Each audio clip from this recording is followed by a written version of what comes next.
ఆయుధం చేతులు ఉన్నది కదా అని దాన్ని ఎటు పడితే అటే తిప్పితే మందికి గాయమైతే అప్పుడప్పుడు దాన్ని ఇష్టం వచ్చినట్టు తిప్పేటోళ్ళ మెడలు కూడా తెగుతాయి. అందుకే జర పైలంగా వార్తలు రాయాలంటుండు సినిమా హీరో విజయ్ దేవరకొండ. ఇప్పుడు మీ ఛానళ్లలో హెడ్లైన్స్ స్క్రోలింగ్లో ఇల్లీగల్ బెట్టింగ్ యాప్స్లో నాకు పిలిచారని స్క్రోలింగ్ నడుస్తుంటుంది, హెడ్లైన్స్ నడుస్తుంటుంది నాకు తెలుసు. కానీ ఫస్ట్ దాన్ని గేమింగ్ యాప్స్ క్లారిఫికేషన్ గురించి విజయ్ దేవరకొండని పిలిచారు అని ఫస్ట్ ఆ హెడ్లైన్ మీరు నా గురించి మార్చాలి. వేసిండు. వచ్చి రాగానే తప్పుడు బ్రేకింగ్ లేసిన మీడియానే వేసుకున్నాడు. తాను నటించిన సినిమా గురించి అడ్డదిడ్డం ప్రశ్నలు ఎవరన్నా వేస్తే దిమ్మ తిరిగే సమాధానాలు చెప్తాడు విజయ్ దేవరకొండ. అసొంటితో తన గురించి తన మీదనే తప్పుడు వార్తలు రాస్తూకుంటాడా? గట్టిగా గుండెలలో గుణపం దించినట్టు వేసిండు. అయితే వెనక ముందు ఆలోచన లేకుండా అన్న మాట కాదు, ఎందుకంటుండో కూడా చెప్పిండు. మనం చేసింది గేమింగ్ యాప్స్కి ఎండోర్స్మెంట్. గేమింగ్ యాప్కి బెట్టింగ్ యాప్కి అసలు సంబంధమే లేదు. గేమింగ్ యాప్స్ అనేటివి completely legal, recognized by the government, licensed as a business. వాళ్ళకి జిఎస్టీలు టీడీఎస్లు కంపెనీలు it's fully registered, recognised by Supreme Court and various state governments. అది గేమింగ్ యాప్. అగో అసొంటి గేమింగ్ యాప్ కు నేను ప్రమోట్ చేసిన తప్ప మీరు అనుకున్నట్టు బెట్టింగ్ యాప్లకు కాదు అని చెప్పిండు. ఇండియన్ ఒలింపిక్స్ టీమ్కి స్పాన్సర్ చేయాలంటే లీగల్ ఉండాలా వద్దా? సో ఫస్ట్ ఆఫ్ ఆల్ ఈ గేమింగ్ యాప్స్ని, ఇల్లీగల్ బెట్టింగ్ యాప్స్ని మీరు సపరేట్ చేయాలి. అది జర్నలిస్ట్గా మీ రెస్పాన్సిబిలిటీ. నా మీద మీకు ఆ రెస్పాన్సిబిలిటీ ఉండాలని కోరుకున్నా. కానీ మన పేరు వచ్చింది కాబట్టి కొన్ని క్లారిఫికేషన్స్ అడిగారు. ఆ clarification account details, transaction details ఏంటి ఆ కంపెనీ అవన్నీ పంపించేసినాము. ఇంతటితో సమాప్తం. వాళ్ళు అడిగిన అన్ని డీటెయిల్స్ ఇచ్చిన, ప్రతి ప్రశ్నకు జవాబు చెప్పిన, నేను క్లియర్గా ఉన్నా. అట్లనే మీరు కూడా క్లియర్గా ఉండుండ్రి. ఏది నిజం ఏది అబద్ధం అనేది తెలుసుకొని వార్తలు రాయండి అన్నట్టు చెప్పిండు. ఓ తీరుగా చెప్పాలంటే తప్పుడు వార్తలు రాసిన వాళ్ళ చెంపలు చెల్లు అనిపించిండు అనుకోరాదుండ్రి. మరి విజయ్ దేవరకొండ నమాజాక ఛాన్స్ వచ్చింది కదా అని ఉద్దర వార్తలు రాస్తే చెవులు విండి చేతులు పెట్టినట్టు చేస్తాడు.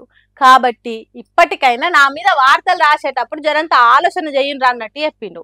మరి తీరు మారుతుందో తప్పుడు ప్రచారాల మహానుభావులది.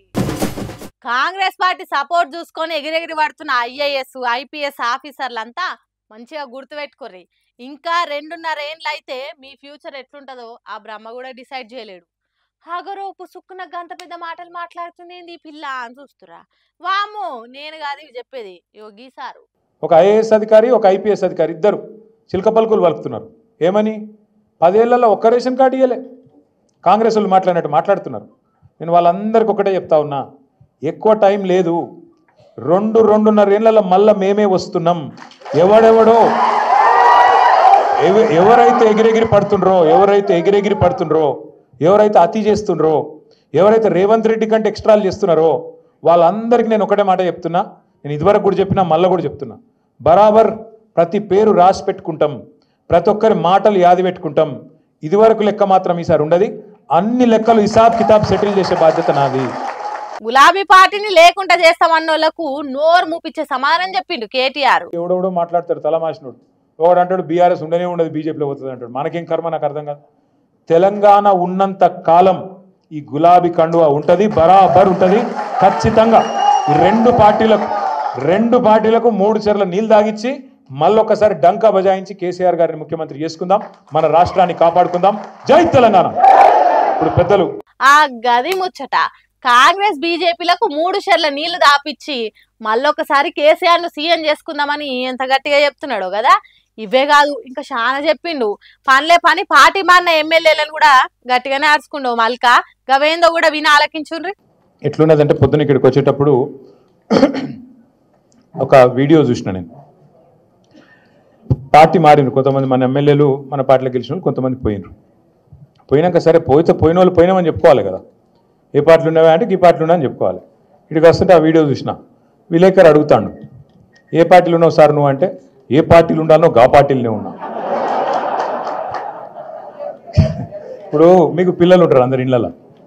పిల్లగాడు బయటికి పోయింది అనుకో, బయటికి పోయినాక కొద్దిగా ఆలస్యమైంది అనుకో, 9:30 10 అవుతుంది, పిల్లగాడు ఇంటికి వస్తలేడు, ఫోన్ చేసినావు, యాడున్నావురా అంటే, నేను యాడుండాలనో గాడినే ఉన్నాను అనుకో. వాడు ఏమంటావు, నువ్వు దవడమికెళ్ళాడు దంపో, ఇంటికి రాగానే నువ్వు వేస్తావా లేదా, ఏమరా బాగా మాట్లాడుతున్నావు అని. ఈ అతి తెలివితేటలు ఇలా చూస్తున్నాం కొత్త కొత్త విచిత్రమైన 20 నెలల్లో విచిత్రమైన అనుభవాలు. ఇట్లా కేటీఆర్ స్పీచ్ ఓడిచినాక ఆయన సమక్షంలోనే చాలా మంది కార్యకర్తలు బీఆర్ఎస్ పార్టీలలో చేరిర్రు.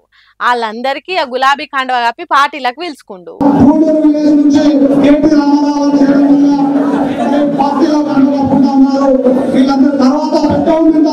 ఇట్లా అయింది కేటీఆర్ స్పీచ్. మరి చూసినాక ఆఫీసర్లలో ఏమన్నా మార్పు వస్తుందో చూద్దాం ముందు ముందు.